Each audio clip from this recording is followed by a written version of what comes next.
if the man is clamoring for you to get off the back of his neck while you got him handcuffed into the ground, okay, why is it wrong for us to stop there and say that was excessive on the part of the police officer because you had him contained? He wasn't a threat to you. What's wrong with that thinking?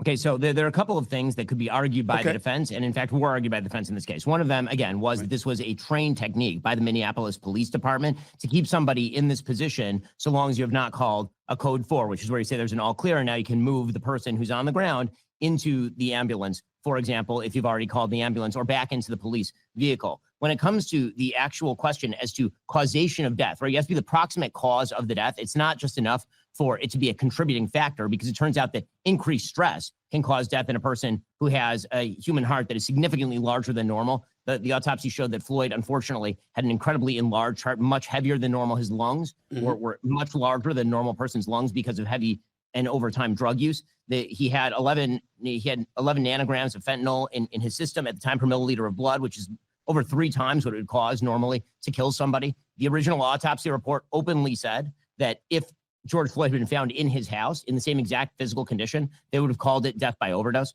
So, all of these things taken into account raises the question of reasonable doubt, right? The standard in our criminal justice system is in fact a reasonable doubt standard. And that raises the question as to why there's not, at the very least, reasonable doubt